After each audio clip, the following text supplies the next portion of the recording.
देख रहे हैं सबकीहिंदी.com। एक नजर अब तक की सुर्खियों पर। लोकसभा चुनाव की तैयारियों में जुटा इंडिया गठबंधन आज रविवार दोपहर 3 बजे झारखंड के रांची में रैली करेगा। इस रैली का आयोजन रांची के प्रभात तारा मैदान में किया गया है। रैली में 14 राजनीतिक दल हिस्सा लेंगे, जिसमें कांग्रेस अध्यक्ष मल्लिकार्जुन खड़गे, राहुल गांधी, आरजेडी प्रमुख लालू यादव, नेशनल कॉन्फ्रेंस के अध्यक्ष फारूक अब्दुल्ला, सपा प्रमुख अखिलेश यादव शामिल हैं। इसके अलावा दिल्ली के मुख्यमंत्री अरविंद केजरीवाल की पत्नी सुनीता केजरीवाल भी इस रैली में शामिल होंगी और झारखंड के पूर्व मुख्यमंत्री हेमंत सोरेन की पत्नी कल्पना सोरेन भी इस रैली में मौजूद रहेंगी। रैली का नेतृत्व झारखंड मुक्ति मोर्चा कर रहा है। माना जा रहा है कि इस रैली के दौरान ईडी द्वारा केजरीवाल और सोरेन की गिरफ्तारी का मुद्दा उठाया जाएगा। दरअसल विपक्ष का आरोप है कि केंद्र की सत्तारूढ़ बीजेपी सरकार केंद्रीय जांच एजेंसियों का दुरुपयोग कर विपक्ष को निशाना बना रही है। कांग्रेस के वरिष्ठ नेता पी चिदम्बरम ने आज रविवार को ऐलान किया है कि अगर इंडिया गठबंधन की सरकार बनती है तो नागरिकता संशोधन कानून यानी CAA को रद्द कर दिया जाएगा। समाचार एजेंसी PTI से बात करते हुए उन्होंने न सिर्फ CAA को रद्द करने की घोषणा की, बल्कि उन्होंने ये भी दावा किया कि लोकसभा चुनाव में इंडिया गठबंधन को तमिलनाडु और पुडुचेरी की सभी 40 सीटों पर जीत मिलने वाली है। लोकसभा चुनाव के लिए देश में जारी तैयारियों के बीच चुनाव आयोग ने शिवसेना उद्धव गुट को एक नोटिस जारी किया है। दरअसल उद्धव गुट ने चुनाव प्रचार के लिए पार्टी का मशाल गाना बनाया था, जिसमें भवानी शब्द का जिक्र आता है। चुनाव आयोग ने शब्द के उल्लेख पर आपत्ति जताते हुए ही यह नोटिस भेजा है। दरअसल भवानी शब्द का इस्तेमाल देवी देवताओं के लिए किया जाता है। ऐसे में पार्टी की तरफ से शब्द के इस्तेमाल को लेकर आयोग के पास शिकायत पहुंची थी, जिस पर संज्ञान लेते हुए चुनाव आयोग ने आज रविवार को शिवसेना उद्धव ठाकरे गुट को यह नोटिस जारी किया। बता दें कि 17 अप्रैल को ही शिवसेना UBT ने अपने चुनाव चिन्ह मशाल को लेकर अपना थीम सॉन्ग लॉन्च किया था। लोकसभा चुनाव के लिए कांग्रेस ने एक और लिस्ट जारी की है। इस लिस्ट में पार्टी ने ओडिशा की 3 और पश्चिम बंगाल की 1 सीट पर अपने उम्मीदवारों के नाम का ऐलान किया। ओडिशा के संबलपुर सीट से दुलाल चंद्र प्रधान, क्योंझर सीट से विनोद बिहारी नायक, अस्का से दबकांत शर्मा, वहीं पश्चिम बंगाल की कांती सीट से कांग्रेस ने उर्वशी भट्टाचार्य को चुनावी मैदान में उतारा है।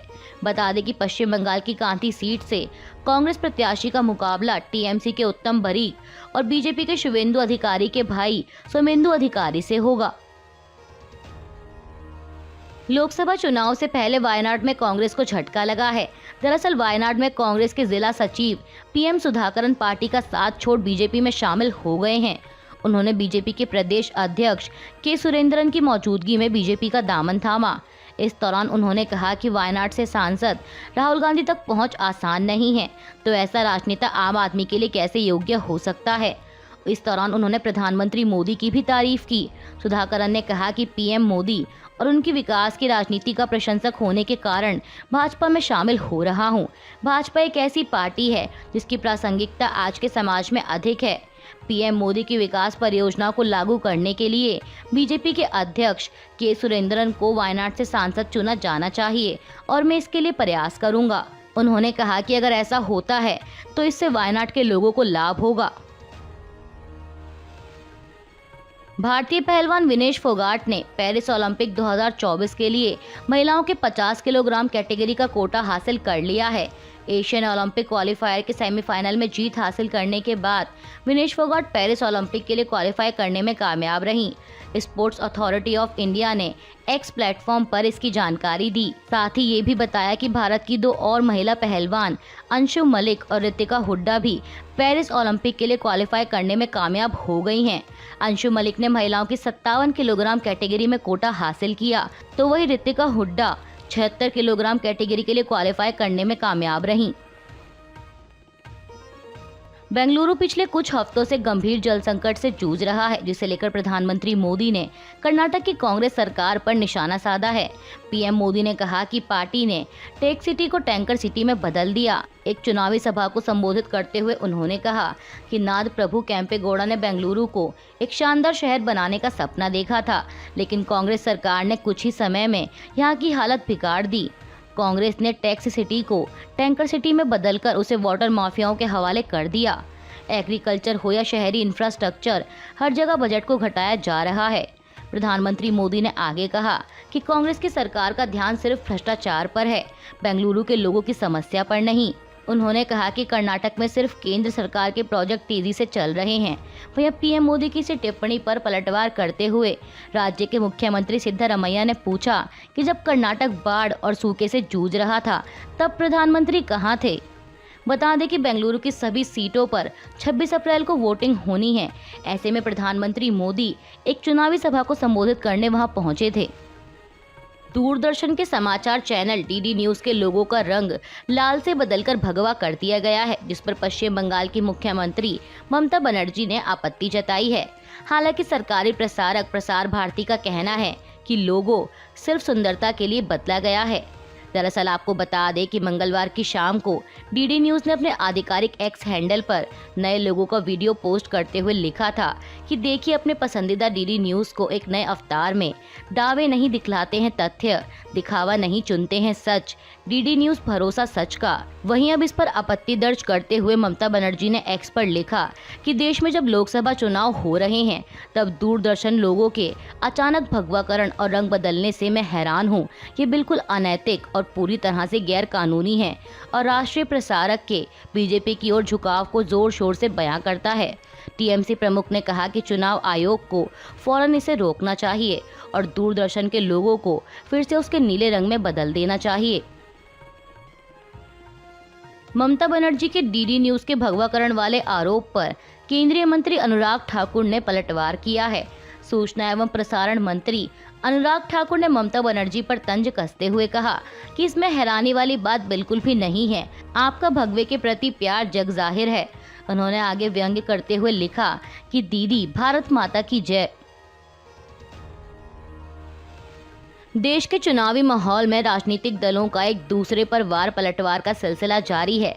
इसी कड़ी में कांग्रेस नेता प्रियंका गांधी ने कल शनिवार को एक चुनावी रैली को संबोधित करते हुए कहा कि सबसे बड़ी चीज जिसने हमें एक साथ रखा है और जिसने हमारे देश की निरंतर प्रगति सुनिश्चित की है वह ये तथ्य है कि हम एक लोकतांत्रिक देश हैं। कांग्रेस नेता ने कहा कि बीजेपी वाले हमेशा कहते हैं कि 70 वर्षों में क्या हुआ है।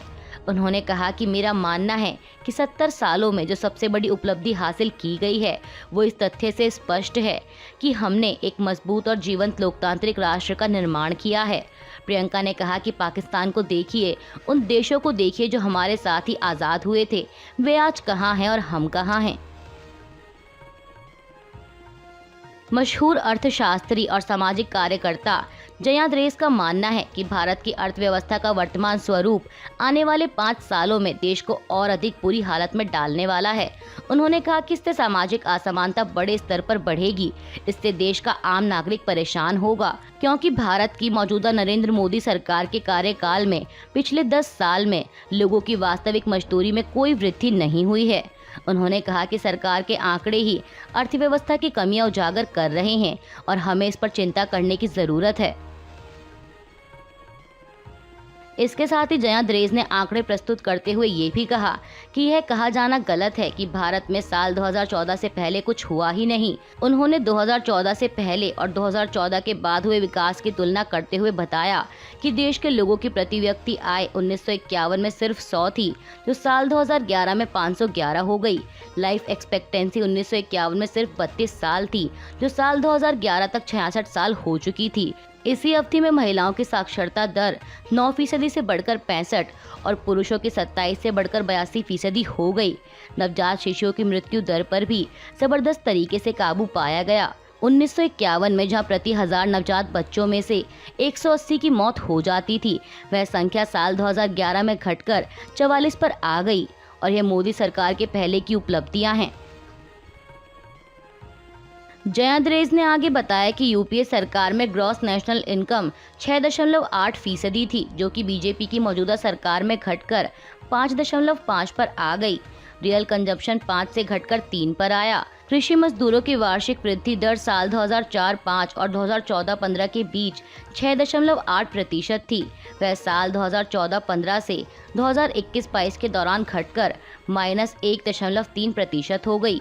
उन्होंने आगे कहा कि भारत सरकार ने साल 2021 में जनगणना ही नहीं कराई। आज़ादी के बाद ऐसा पहली दफा हुआ जब जनगणना ही नहीं हुई। इस कारण अकेले झारखंड में 44 लाख योग्य लोग जन वितरण प्रणाली की सुविधाओं से वंचित रहे। पूरे देश में ऐसे वंचित लोगों की संख्या 100 मिलियन से भी अधिक है। इसके अलावा आईआईटी दिल्ली में अर्थशास्त्र की प्रोफेसर ऋतिका खेड़ा ने कहा कि भारत सरकार में शामिल नेता गर्व से कहते हैं कि जीडीपी के मामले में भारत दुनिया में तीसरे नंबर पर आ गया है, लेकिन प्रति व्यक्ति आय के नजरिए से भारत का रैंक दुनिया के 170 देशों में से 120वें नंबर पर है। उन्होंने सवाल करते हुए कहा कि ये कैसी ग्रोथ है, इस पर सवाल तो उठना ही चाहिए। मणिपुर के इनर मणिपुर लोकसभा क्षेत्र के 11 मतदान केंद्रों पर 22 अप्रैल को फिर से वोटिंग होगी। इस दोबारा वोटिंग के लिए चुनाव आयोग ने कल शनिवार को आदेश जारी किया। दरअसल इन बूथों पर चुनाव के पहले चरण के लिए 19 अप्रैल को हुई वोटिंग के दौरान आगजनी, हिंसा और तोड़फोड़ की घटनाएं सामने आई थीं। इस दौरान 3 लोग घायल हो गए थे। मामले को लेकर पुलिस ये पता नहीं लगा पाई कि ये किसने किया था, लेकिन हिंसा की घटनाओं के कारण चुनाव आयोग ने 11 बूथों पर वोटिंग को अमान्य घोषित कर दिया था, जिसके बाद अब 22 अप्रैल को इन बूथों पर दोबारा वोटिंग का आदेश जारी किया गया है। अमेरिका के हाउस ऑफ रिप्रेजेंटेटिव्स में यूक्रेन की मदद के लिए 61 अरब डॉलर का राहत पैकेज पास हो गया है, जहां इस प्रस्ताव के पक्ष में 311 वोट पड़े तो वहीं 112 वोट इसके खिलाफ भी पड़े। अब यह प्रस्ताव पास होने के लिए अमेरिकी सीनेट में जाएगा और अगले कुछ दिन में सीनेट में इसके पास होने की उम्मीद है। बता दें कि सीनेट में पास होने के बाद अमेरिकी राष्ट्रपति जो बाइडेन इस पर साइन कर इसे कानून के तौर पर मान्यता देंगे। यूक्रेन की मदद के लिए पास हुए प्रस्ताव पर यूक्रेनी राष्ट्रपति वोलोदिमीर जेलेंस्की ने खुशी जाहिर की है। उन्होंने कहा कि वैश्विक स्तर पर लोकतंत्र और आज़ादी का हमेशा महत्व रहेगा और जब तक अमेरिका इनकी रक्षा करने के लिए मौजूद है, तब तक ये कभी फेल नहीं हो सकते। बता दें कि अमेरिका के हाउस ऑफ रिप्रेजेंटेटिव्स में पास किए गए इस प्रस्ताव में इजराइल को भी करीब 26 बिलियन डॉलर की सैन्य मदद दी गई है। इसके अलावा गजा में मानवीय आधार पर मदद के लिए करीब 9 बिलियन डॉलर का अमाउंट राहत पैकेज में रखा गया है। अभी के लिए बस इतना ही। बाकी की खबरों के लिए जुड़े रहिए सत्य हिंदी.com के साथ।